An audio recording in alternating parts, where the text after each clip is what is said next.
We are so delighted to welcome two of our pediatric specialists today. First, you'll hear from Dr. Leila Shirazi. She is our Associate Director for Pediatric Optometry. And then you will hear from Dr. Maanasa Indaram, our Medical Director for Pediatric Ophthalmology. I'm going to turn it over to Dr. Shirazi. Thank you so much. Thank you, Dr. Ramanathan, for the introduction. So as Dr. Ramanathan mentioned, I'm Leila Shirazi, one of the pediatric optometrists working at UCSF's Pediatric Ophthalmology and Adult Strabismus Clinic, along with Dr. Indaram. So today we'll go over some of the common conditions that affect kids, some terminology in terms of different eye care providers, different conditions that affect kids, as well as their management. And then some of the guidelines, recommended guidelines with respect to seeing kids in clinic. So to start, why do kids come to see us? How do they end up in our exam chairs? We know that they're not great historians. So how do we figure out who we see and who we don't see? It all starts with pediatric vision screening. So typically, these are done by pediatricians, by family practitioners, nurses, schools, churches. A lot of you who may have kids, have already had this done. Your kids go through them regularly. The first screening is typically done in the newborn nursery. And basically, they're looking for gross abnormalities. They're looking for structural abnormalities with the eyes. They're looking at the reflexes to make sure everything is normal with either eye. If there's an abnormality, that becomes an urgent referral and comes to our exam rooms. If there isn't, then the child is monitored regularly by their pediatrician at the well-check visits. And we know that, the first year of life, babies go through a lot of well-check visits, and then eventually they sort of graduate to yearly visits. But these screenings are most effective if they're done periodically. And the reason is that kids are growing. So just because they pass the vision screening one year doesn't necessarily mean that the following year everything is the same. So unless if you're doing them periodically, they may not be so effective in catching problems with the eyes. So one of the reasons that's really important for us to have these vision screening guidelines in place is because 1/4 of American school children actually have vision problems. And a lot of times young children don't know that they have a vision problem. We often, hear this from parents that I had no idea, they never said anything, or I didn't see any squinting. They weren't running into doors or walls, we just didn't know that, they have an eye problem or that they need glasses. And the reason is that for children, what they see is what they know. So that's their baseline. They don't know that they could see any better. So they think it's completely normal. So a lot of times they don't verbalize any complaints to their parents. So these vision screenings become especially important in this population who may not be able to sort of advocate for themselves or, say that they have a problem. The primary care providers are the first line of defense in detecting these, and the timely referral is key because, again, kids are growing, their vision is developing as they grow.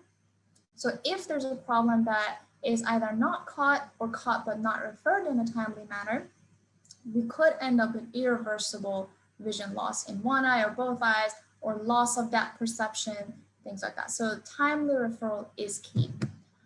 So when it comes to, eye care providers, we have pediatric optometrists and we have pediatric ophthalmologists.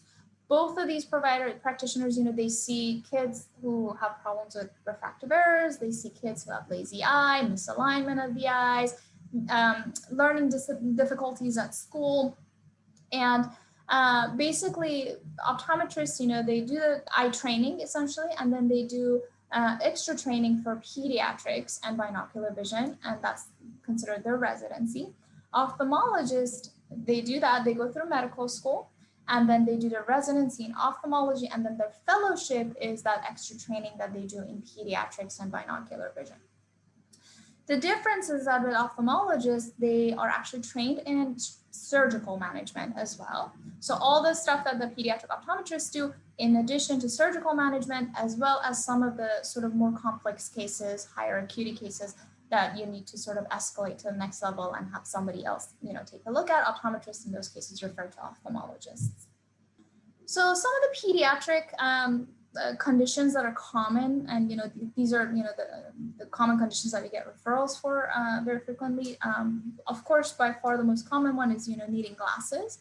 Amblyopia or lazy eye, strabismus, which is sort of like the umbrella term for misalignment of the eyes, abnormal red reflexes, bumps on the eyelids, so styes or chalazion on the technical term for it, and then the nasolacrimal duct obstruction, and we'll go over these conditions together. So refractive errors, what are they? They get really confusing for everyone, especially the first two, nearsightedness and farsightedness. By definition, myopia is when the eyeball's grown bigger than average. So first of all, it can't get better anymore because the eye can't shrink back anymore. It can get worse or it can stay the same. Now, in contrast, you might think, oh, okay, farsightedness is when you can see far away, but you can't see up close, but it's not. And that's why I don't like the term. So farsightedness, by definition, it just means that the eyeball is smaller than average. So you can imagine most kids are farsighted because their bodies are smaller, their eyes are smaller, it makes sense. And a lot of times you actually don't need to correct for it because the human eye can easily compensate for it when it's young. Number 4, anisometropia is when you just have a big difference between the two eyes. So for instance, one eye is nearsighted, one eye is farsighted. Or both eyes are nearsighted, but one is significantly higher than the other one. Or both eyes are farsighted, but one is significantly higher than the other one. So, and then, the last type of refractive error that we were going to discuss is astigmatism. So astigmatism is when the structures of the eyes are not perfectly spherical. So it causes shadows and distortions in images.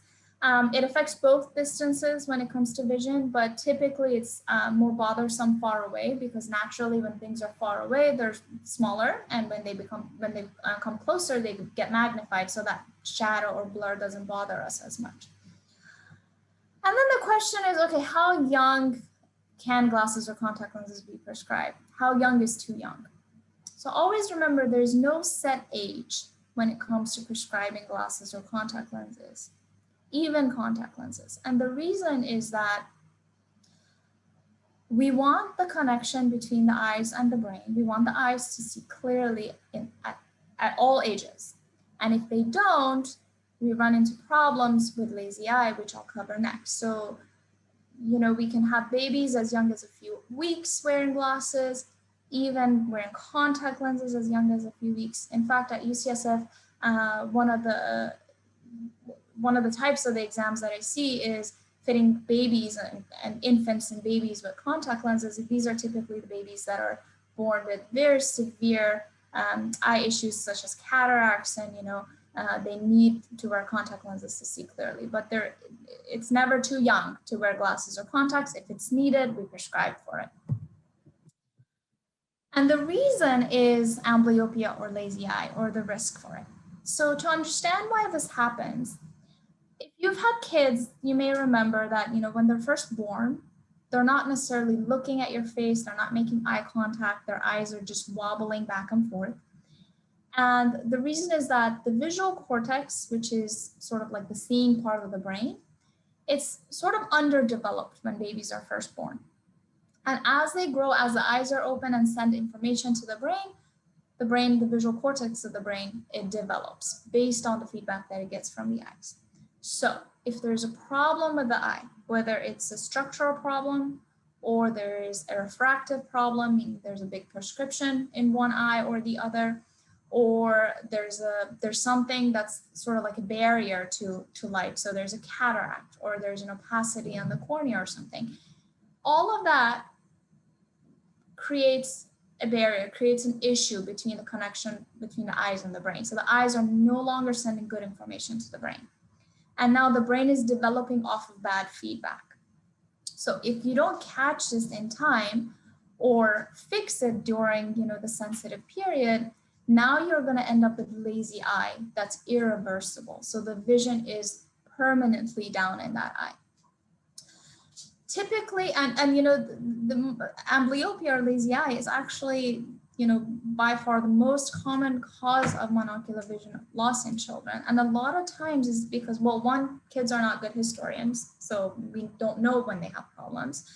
And then 2 is sometimes they start sneaking, you know, when the pediatricians are doing the vision screenings, or if the nurses are doing the vision screening, they start peeking through the fellow eye, the good eye, and then they pass it and, you know, goes missed. However, you know, we're getting better and better at catching this sooner during the critical period. So different types of amblyopia, like we were saying, you know, you have refractive, where there's a prescription issue in one eye or both eyes, strabismic, when there's a misalignment of the eyes, or deprivation, so you have a cataract or an opacity in the eye. And when it comes to treatment, basically you have to eliminate the amblyogenic factor, so you have to eliminate the problem. So if it's a refractive issue, you prescribe glasses for it. If it's strabismic issue, you fix the misalignment of the eye. If it's a cataract, you take it out. So you remove whatever that was causing the problem. And then you have to let the eye catch up, right? So I always tell parents, the brain has picked a favorite eye. We need to break that cycle and think of the brain as like cement. When they're younger, it's kind of like wet cement. You can mold it however you want. When they're older, it becomes sort of like dry cement. You can't change it as easily. So the sooner you catch this, the better. So we know that if you catch it by age 3, 90% curable. Beyond age 10 or so, very, very hard to treat. And that's because the visual cortex is fully developed. So it's too late. You're outside of that sensitive or critical period to fix it. So I'll pass this on to Dr. Indaram, and then Dr. Indaram will continue with strabismus or misalignment of the eyes. All right, thank you, Dr. Shirazi. So I'll continue on with one of the other most common eye conditions that we see in children, and this is strabismus. So strabismus is basically a term for any sort of misalignment of the eyes. Each of our eyes are actually controlled by 6 different muscles that allow it to move in different directions. The middle 2 muscles that allow the eyes to converge or go inward are called the medial rectus muscles. The 2 on the outside that allow the eye to diverge or go out are called the lateral rectus muscles. And then there is an inferior rectus and a superior rectus that allow the eyes to move up and down. And finally, we have 2 oblique muscles, inferior oblique and superior oblique, that allow the eye to rotate in different directions. So this is what allows our eyes to look in different directions and work together. Strabismus is when one of these muscles has an abnormal amount of tone compared to the other, causing the eye to not be straight, but be in a form of misalignment. It's actually much more common in our population, as any form of strabismus or eye misalignment occurs in about 4% of the US population. And in children, it's actually even more common. Many of our studies actually quote a prevalence of about 5% of children that have a form of strabismus. The most common cause of this eye misalignment in the pediatric population is due to an abnormality in the brain's control of eye movement. So while we have these 6 different muscles that allow the eyes to move in different directions, what's ultimately controlling it is the pathways in the brain that control the tone of these muscles and allow the eyes to look in different directions. However, other forms of eye misalignments can occur due to trauma itself to the eye muscles, or an abnormality to the eye muscles, or some abnormality in the brain itself. Strabismus can occur in any person. It can occur in someone who's completely otherwise healthy, but there are certain risk factors that predispose certain children to develop strabismus. And the first is having a family history of it. So if there are other members of the family that have an eye misalignment or a lazy eye or amblyopia in childhood, then there's a higher risk of this being passed forward onto the subsequent children. Prematurity is also another known risk factor for the development of eye misalignment or strabismus. And then other disorders that affect the brain, such as cerebral palsy, Down syndrome, hydrocephalus, which means increased pressure in the brain, or any form of brain tumors, can also result in an eye misalignment. So there are several different types of strabismus that we see, and I'll sort of go through the most common ones that we see in the pediatric population. So esotropia is a type of strabismus, which means crossing inward of the eyes.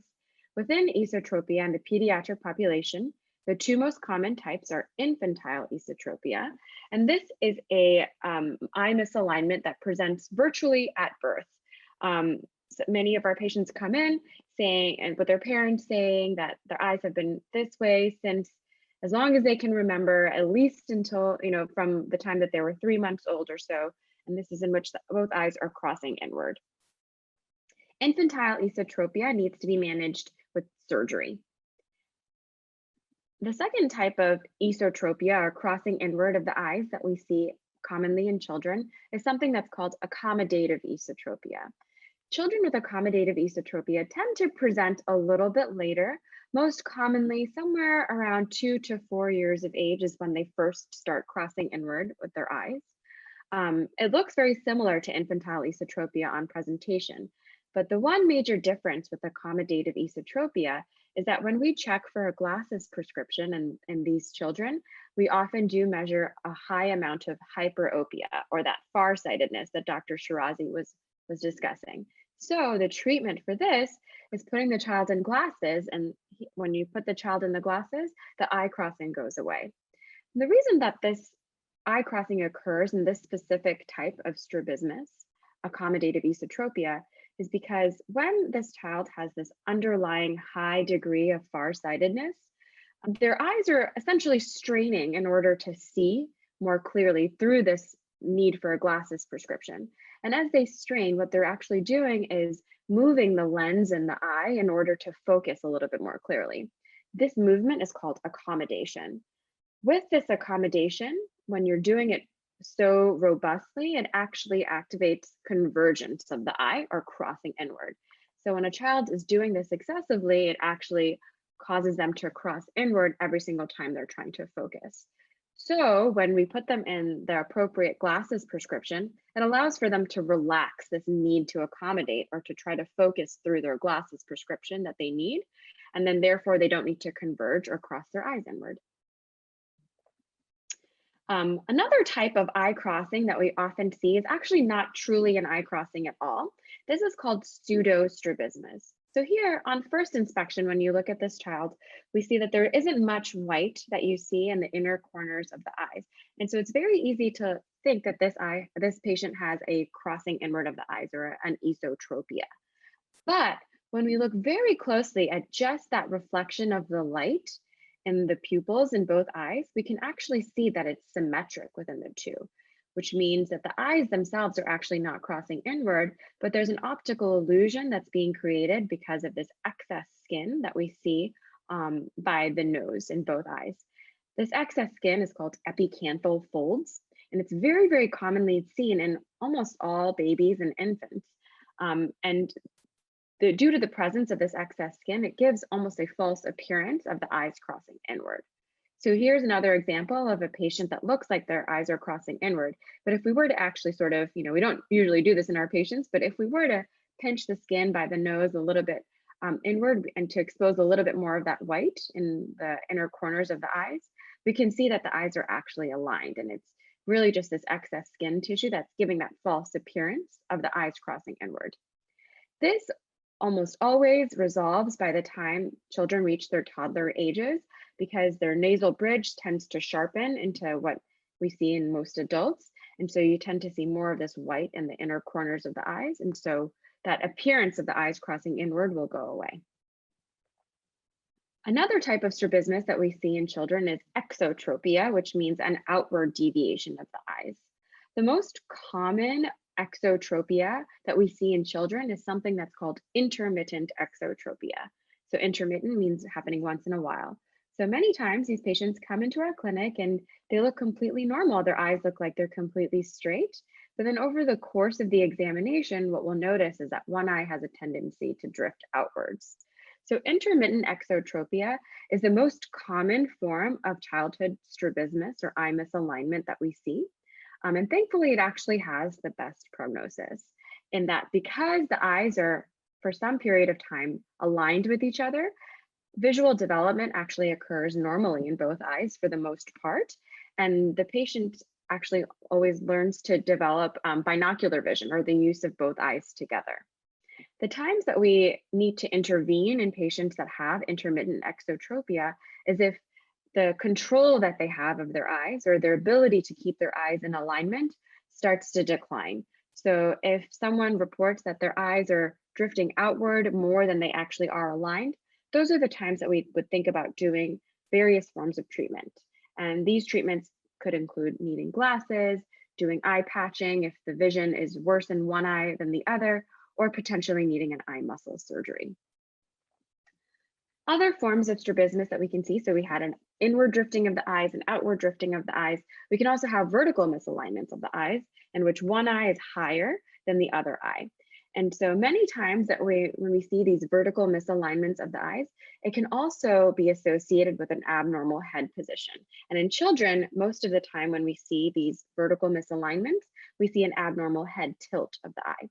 And the reason that this happens is that when this vertical misalignment occurs, it's worse when the head tilt is to one direction. So here we can see that the vertical misalignment is worse when this child is tilting their head to the left versus when they're tilting their head to the right, when the eyes are appearing more aligned. So many times when children come into our clinic, they're actually referred because of this abnormal head position. This is called torticollis. And so whenever a child presents with an abnormal head position, we're always looking carefully for an underlying eye misalignment to explain this. So in this case, this patient too had an abnormal eye alignment that was resulting in this left head tilt posture. And so this child underwent an eye muscle surgery and then ultimately had aligned eyes and a correction of their head posture. So when it comes to the management of strabismus, there are multiple ways to treat it, and it all depends on the type of strabismus that you have. The underlying diagnosis will dictate the treatment. So there are certain forms of strabismus, like that accommodative esotropia, in which there was a need for glasses as the underlying cause. For those types of strabismus, we prescribe glasses. Sometimes prisms can be put in those glasses. So prisms are a special type of lens that bend the light that enters into the eye so that images are equal between the two eyes. This is actually more commonly used in adults, but rarely it can be used in children if there is a form of misalignment of the eyes that's happening all of a sudden and later on in childhood. That results in double vision. The other form of eye treatment that we do for strabismus, which is what I mostly see patients for, is eye muscle surgery or strabismus surgery. And so this is the mainstay of treatment for patients who have infantile esotropia, or that type of crossing inward of the eyes that happens at birth, or for children in which the eye misalignment is not resolving with these more conservative methods, then they often need eye muscle surgery to realign their eyes. The way that eye muscle surgery works is that we're basically altering the tone of the muscles that are moving the eye in different direction, allowing them to equilibrate between the two and allow the brain to then have equal images in the two eyes. So the two different ways that we can move the muscles are by moving them further back. This is called a recession. By doing this, we weaken the muscle, or we make its pull a little bit less strong. Or we can make the muscles stronger by resecting or taking out part of it. By doing that, we make the muscle shorter and therefore a bit stronger. So for instance, if a patient has a crossing inward of the eyes, we would want to weaken the inner two muscles that are pulling too strongly to allow the outer two muscles to have an equal force. Or if the eyes are drifting outwards in exotropia, we would want to weaken the outer two muscles to allow the inner muscles to pull inward. So this is what this child here had, and surgery for an exotropia. And so you can see the redness on the outside corners of both eyes from their eye muscle surgery. So there are multiple reasons that we consider doing eye muscle surgery. The first that we want to do it, especially in children, is to prevent lazy eye or amblyopia, which Dr. Shirazi talked about. If the eyes are misaligned and they are remaining misaligned during the years of development of eye development, what happens is, well, if you or me or an adult were to have an eye misalignment, we would get competing images between the two eyes that our brain isn't able to reconcile. And for us, that would manifest as double vision.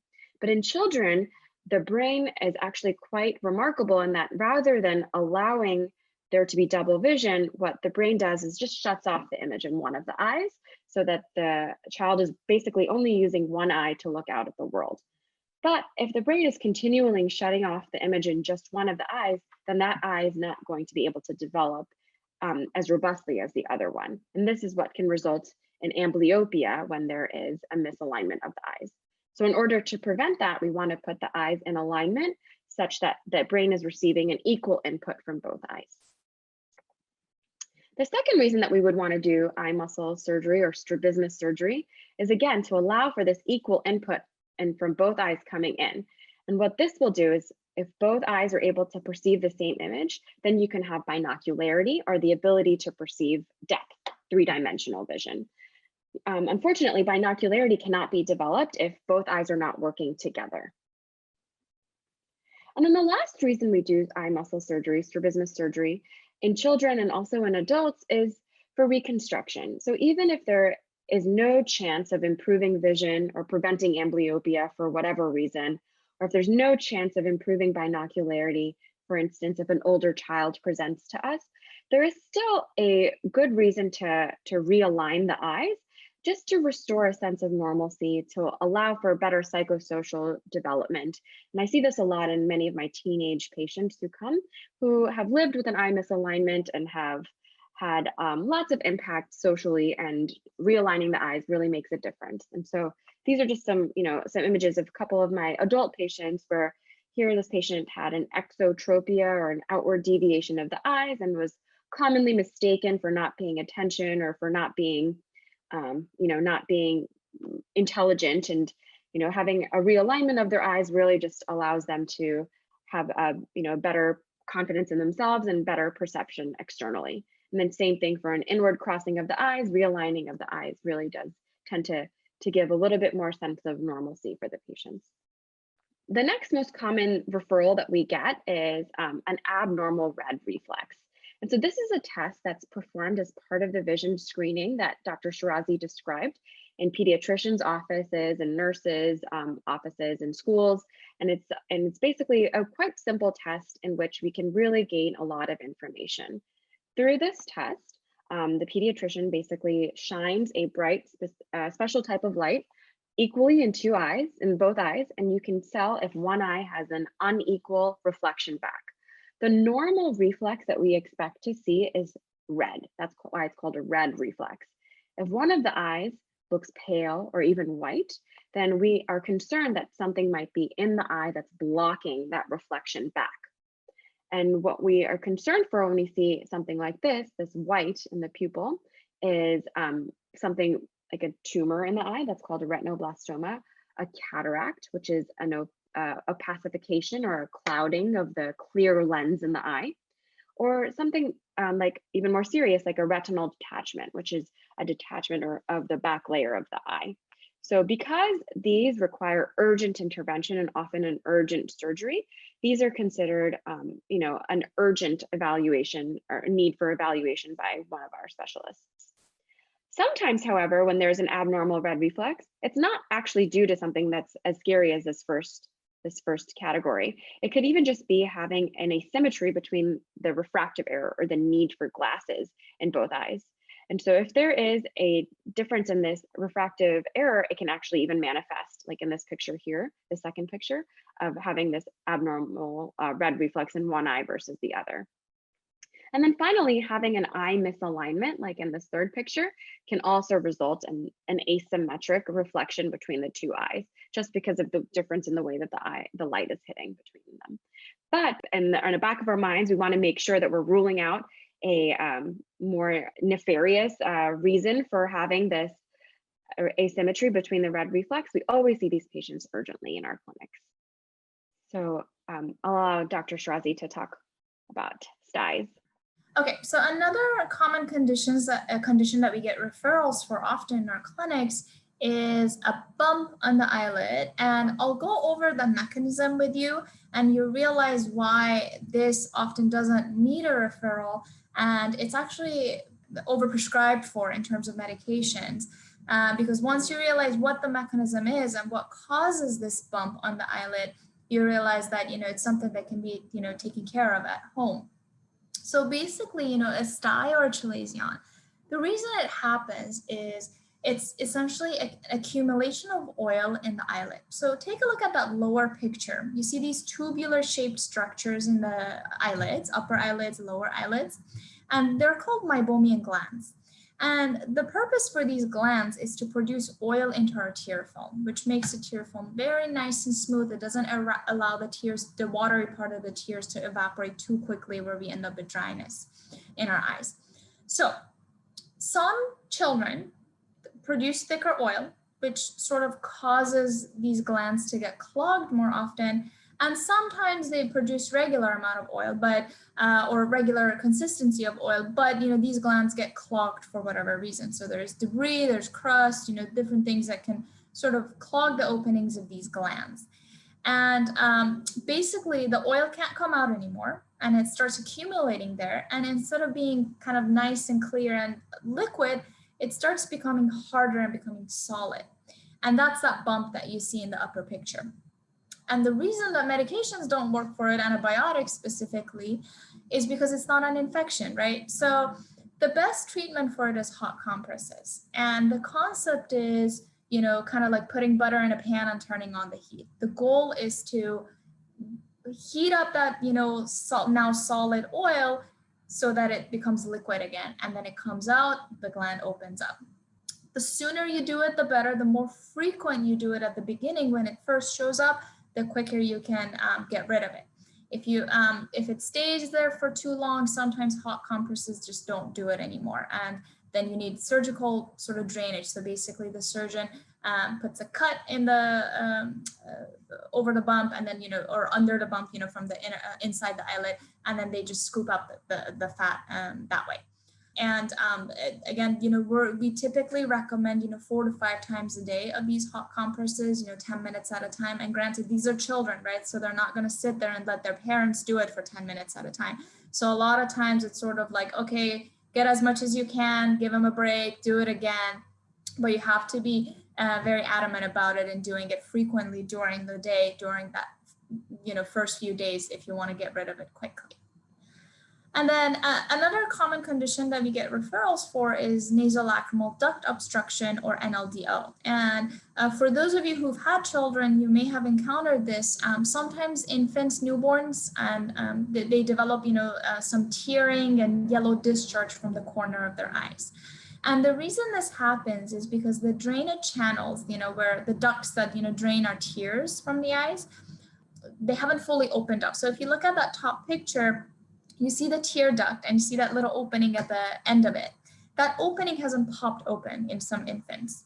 And basically the tears try to drain from the eyes into the nose, and they can't. And then they come back up into the eye. And that sometimes causes extra tearing or even discharge. Some babies develop a little bit of infections from it. And really the best way to get rid of it, 90% of cases, it does open up with a little bit of massaging. So you see that lower picture where there's a finger on the side of the nose, and basically you sort of like massage from top to down, so upward, and basically you're trying to put pressure into that duct so that at the end of the duct sort of pops open with that pressure. You do that regularly, you know, for the infant, and 90% of them just resolve spontaneously within the first year. Now, 5% of them don't. And beyond age 12 months, if it's significant amount of tearing or, you know, causing infections, then we have to do a procedure called probing and irrigation. In the adult population, this can be easily done by an optometrist or an ophthalmologist in the exam chair. But in the pediatric population, because of course babies and children in general, they're not going to let you do that. Basically, you put a probe in, you sort of dilate the opening in the corner of the eye, and then you push saline solution through it to pop the tear duct open. So children are not going to let you do all of that. So then the procedure has to be done under anesthesia. So we really try to get rid of it with massaging if possible to sort of avoid anesthesia. But if necessary, some infants do undergo this treatment to pop the tear duct open. So next up, you know, one of the questions that a lot of our friends and family and, you know, patients ask us is, when is a good time for my children to be examined by an eye doctor? other than, the screenings that the pediatricians are doing. So fortunately, pediatricians are very, very good at, these vision screenings, and they're getting better and better. They have access to new devices now, the photo screeners that Dr. Indaram mentioned, and, screenings in general are getting very good. And like we said earlier, during the first year of life, babies end up in the pediatrician's office for those well checks very frequently. And at each well check, the pediatrician is checking, checking for red flags, essentially. They look for tracking, they look at the red reflexes, they look for red flags in terms of, cataracts or retinoblastoma, or, if there's family history of any of these conditions, they make the referral for the baby to be evaluated, during that first year of life. Between age 1 and 3, the common reasons that pediatricians make referral is presence of strabismus or misalignment of the eyes, if that tearing or discharge is chronic and persistent in the eyes, or if the children fail the vision screening. So again, a lot of times these are through photo screeners.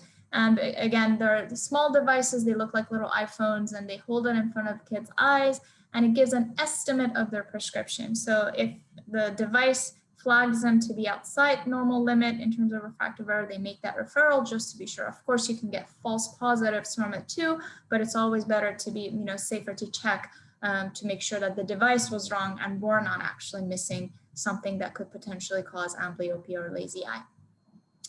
And then between the ages of 3 and 5, then the child is now able to do some sort of, visual acuity testing with actual letters and shapes and numbers, etc. So, when for 3-year-olds, if their visual acuity is worse than 20/50, typically they make that referral. For 4-year-olds, if it's worse than 20/40, for 5-year-olds, if it's worse than 20/30. And any child, regardless of what they were able to achieve in office, if they fail the photo screener, they still make that referral. Another reason in some of our older children who are school age, another reason why they're referred for eye exams is when they're not performing well at school. So they're not reading at grade level, or teachers are concerned about possible learning disabilities. This referral is made so that we can ensure that vision problems are not contributing to their learning difficulties at school. And these are some of the resources from all of our societies within pediatric ophthalmology and pediatric optometry. So they have a lot of good glossaries and information. So if you want to look up different conditions, see examples of it, photos of it, all of these resources are great to sort of guide you in the right direction. And there are also really good videos in those resources as well, in which you can watch some of the specifics that we talked about, even including eye surgery if you're so inclined. And then I'll just finish off by saying, we purposely kept this talk pretty brief because pediatric ophthalmology and eye conditions can be quite confusing to a lot, and we wanted to make sure that we had ample time to answer questions from everyone, and I think that maybe answering them live would be helpful. But we're open to hearing from you from the Q&A, and we'll be happy to sort of speak through some of the questions that you may have. One of the questions that I see in the Q&A is about the nasolacrimal duct obstruction. The question is, why not use that treatment to pop the tear duct open in the first place, just to prevent use of anesthesia? Are you referring to the probing and irrigation or the massaging? If the massaging is our first line of treatment to prevent use of anesthesia.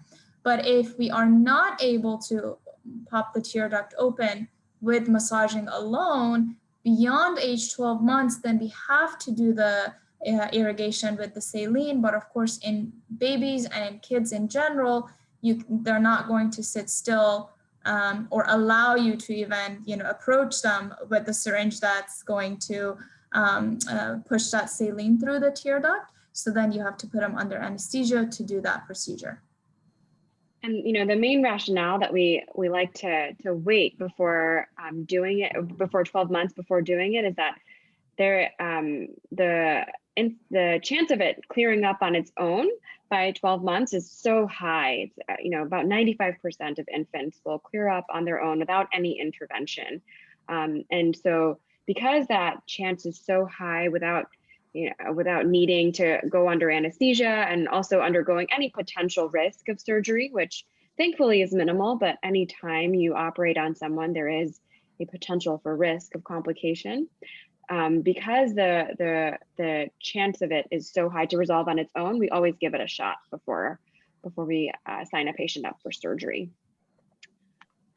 There is another question about a couple of questions about eye muscle surgery that I think the same question here is, how do you know how far to move the muscle in the OR, that recession and that resection of the muscle? That's a great question.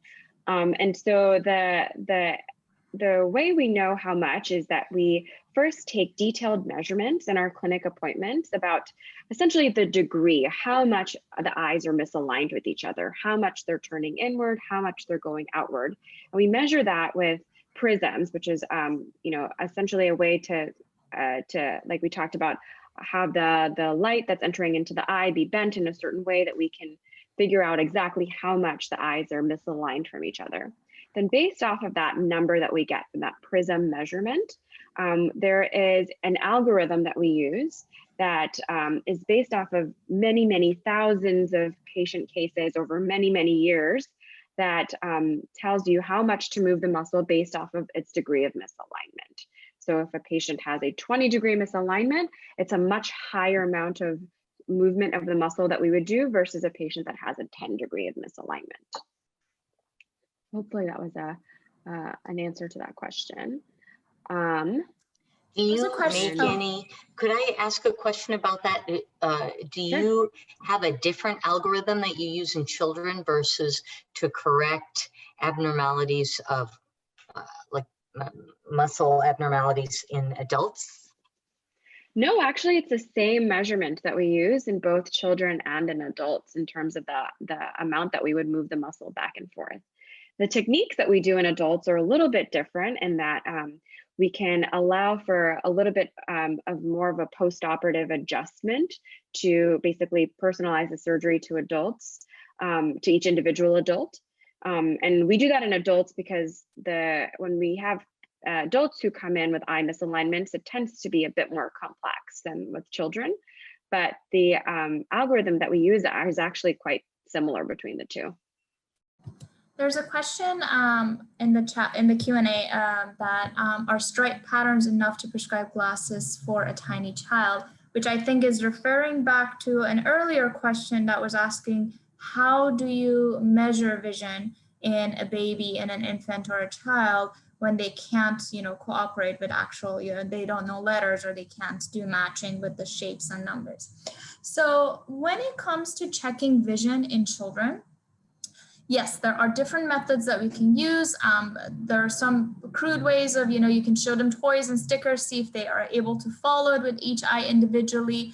And then you look for preference patterns. So are they getting more upset when you're covering one eye versus the other eye? Are they following better with one eye versus the other eye? Followed by, showing them the stripe patterns to see if, how well they do in either eye. And then eventually, if they can do the visual acuity testing, you have a baseline, you can compare the two eyes. However, in the pediatric setting, all of these sort of subjective results are good information to have, but the entire exam and the decision making with regards to whether a child needs glasses or not, or further treatment, is done based on our objective results.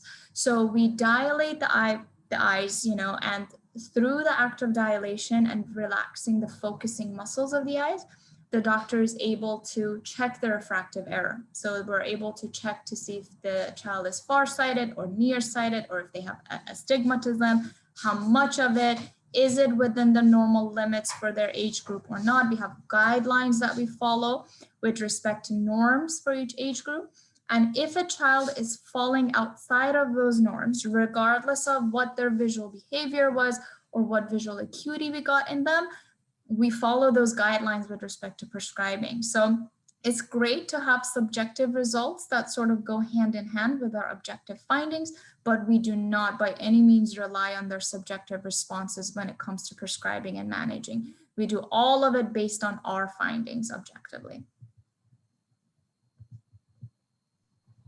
There are a couple of questions regarding pediatric cataract. One in terms of how common it is to have a child with cataract, what causes that, how cataract surgery might be the same or different than in adults, and how you choose the correct lens implant if you choose to implant one. A great question. So to answer that first part of that question, it's not very common for a child to have cataract. So the incidence of a congenital cataract or a baby that's born with a cataract is very low. I think it's like 1 in 5,000 live births can be born with a congenital cataract. In the pediatric population, again, it's low. So an acquired cataract or one that develops in childhood, again, is pretty rare. The causes of congenital cataracts, it could be idiopathic, which means that there's no underlying cause for it that's known. Sometimes there could be genetic causes. So if there's a family history, a child can be born with a congenital cataract. These tend to present bilaterally. Sometimes there could be structural abnormalities in the eyes and in the development in utero that can result in a cataract in one of the eyes. This is called persistent fetal vasculature. And then sometimes there are some metabolic diseases that can result in cataract. So other metabolic diseases that affect the rest of the body can cause a cataract in the eye as well. So in terms of the surgical management of it, it is quite different than it is in adults, than it's done in adults. The surgical techniques are different as well. The instrumentation is a little bit smaller. And the reason that it is because the lens, even though there's a cataract in it or a clouding, the lens itself is actually much different in texture than an adult cataract or an adult lens. An adult lens tends to be a little harder. And a pediatric lens is very, very soft. And so because of that, the instruments that we use are more to aspirate or to just suck out the lens itself rather than to break it apart or chop it up. And then the other techniques that we use in, or other sort of nuances for pediatric cataract surgery is that in children who are less than 12 months, if a patient comes in with a congenital cataract, it's very, very rare that we would put in an intraocular lens implant. And the reason that is that the pediatric eyes are much smaller, especially these infant eyes, and the intraocular lens implants are made for adults. That being said, intraocular lenses can fit in an infant eye, but because the eye itself goes through a rapid phase of growth during those first 2 years of life up until the first 7 years of life, we usually don't put an intraocular lens implant in until a patient reaches that age, because it'll affect our ability to select that lens implant.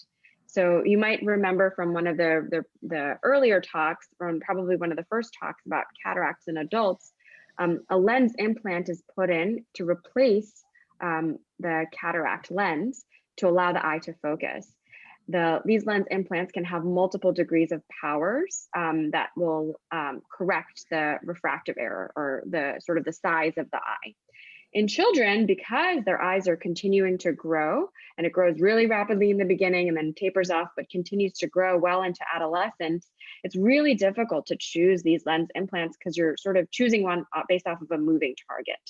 So achieving that sort of perfect, not needing to wear glasses after pediatric cataract surgery is not possible. All pediatric patients who get a lens implant put in, or even if they don't get a lens implant put in, will need to have some form of refractive correction afterwards, either through a contact lens or with glasses. So choosing that lens implant is a much more challenging thing than in adults. And so for that reason, in infants, we don't put a lens implant in until they're much older with a second surgery. And then I guess, would you have to replace the IOL in the future in these rare cases? So many times, yeah, if a lens implant is put in at an early age and the refraction or when the eye grows, if that lens implant doesn't, it requires a higher and higher degree of needing glasses in the future. Many times these patients will need to have that lens replaced, or they'll just need to continue wearing higher degrees of glasses prescription. Along with other things that happen in young age, the topic of nystagmus has come up. Could you just briefly go over sort of what that looks like and how, if it is different when associated with different pediatric diseases? So nystagmus refers to an involuntary to and fro movement of both of the eyes. It's almost like a shaking of both of the eyes. There are multiple different reasons that a patient can develop nystagmus, a pediatric patient especially. Sometimes it is just something that the child is born with.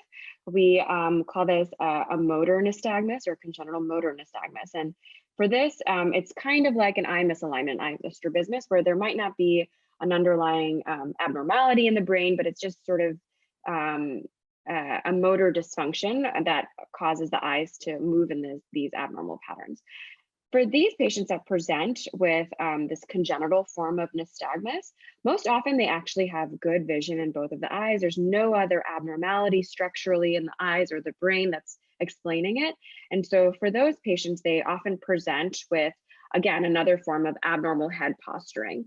And so if they present with an abnormal head posturing because when they're looking in one specific direction of gaze, the nystagmus tends to be a little bit less, we can correct that nystagmus or correct their head posture actually by doing an eye muscle surgery.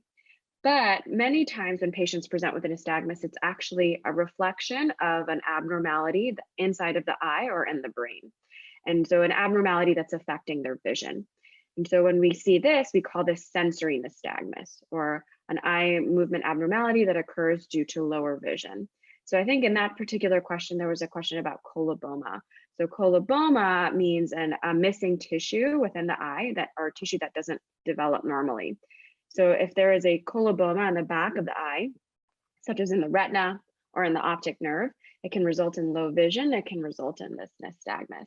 So this form of nystagmus, unfortunately, you can't do anything in order to treat it because it's a result of this structural abnormality. I love this last question because I think it's something that we often think about.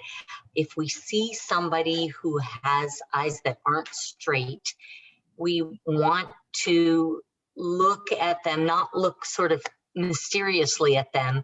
How do we address somebody so that we know that we're looking where they're seeing us? That's a great question. And it's actually a very good point because we do know that there are definitely psychosocial concerns when it comes to strabismus. That's actually, as Dr. Indaram said, is one of the reasons that some people seek strabismus surgery even though they're not having any symptoms.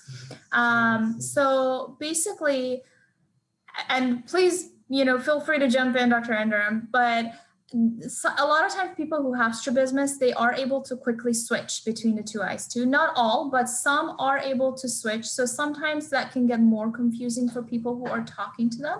But sometimes you might notice, there's one eye that's, making eye contact with you and the other eye sort of drifted. So if you are able to kind of locate that eye, then, look at that eye and, continue just chatting with them. And if you're not, I think just don't overthink it because sometimes they switch back. Sometimes they're looking at you with this eye and sometimes looking with the other eye. And just, if you're able to switch as quickly as them, do it. If not, don't overthink it and just talk to them and ignore it as much as you can, I would say. I don't know if Dr. Ramanathan or Dr. Indaram, if you guys have any better advice. Yeah, no, I agree. And I think that, many times, especially when it comes to adults, they've been living with this for quite some time and they're very aware of it also. And so if they see you struggling, they might actually just tell you, actually just look at me with this eye. This is the eye that I like to look out with. And they'll many times, they'll give you that feedback themselves. Or if it's someone that you feel comfortable with, you can ask them, tell me like if we're making eye contact, in a way that doesn't seem like very, you don't want to sort of call too much attention to it, but at the same time, just making sure that they know that you're looking at them. But it is a challenge, and it's one of the main reasons that many adults actually present to us because they have they can sense when people are not looking at them and their eye, and they want to make sure that that's not going to impede their their interactions. And so that's one of the most common reasons that we see patients who present to us for strabismus reconstruction for surgery. And in fact, a lot of the patients who do undergo strabismus surgery, that's one of the comments that they make, feedback that they give us is, my confidence has improved because, I'm not self-conscious about this. People are making eye contact with me and they're not, trying to wrap up conversations because they're getting anxious about my eye turn. There's a question in the chat about whether it's bad to sort of cross your eyes on purpose. And I'm going to expand upon that question and say, what do you think about exercising the muscles and looking sort of non-straight on purpose to force your muscles to sort of work harder? What do you think of all that? Leila, I'll let you take this one. Sure.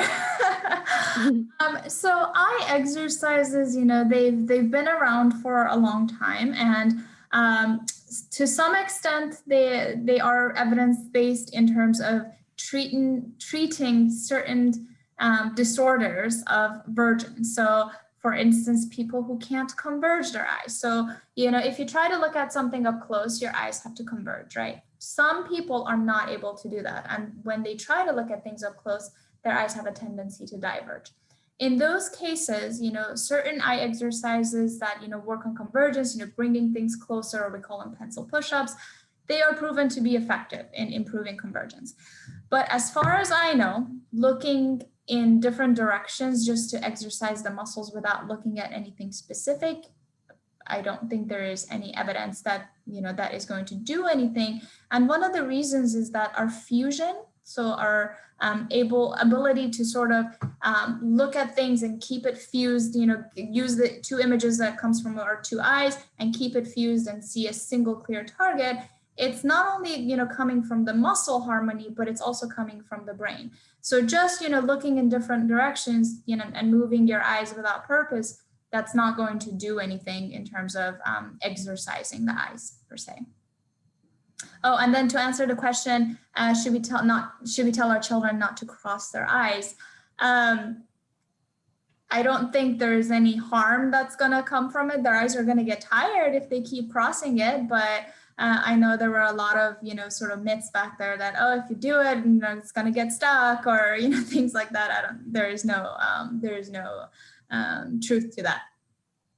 Well, I want to thank you both for a really interesting discussion of pediatric eye disease, common pediatric eye disease. What a tremendous impact to correct these these visual problems in children, so that these kids can have a lifetime of good vision and prevent sort of the burden of visual decline or visual incapacity. It's amazing what you guys do. Thank you so much for sharing it with us. And I suppose if people have further questions, they can reach out through our clinic and see you there at UCSF. Thank you so much. Thank all of our people in the audience. Take care and have a great evening. Bye-bye.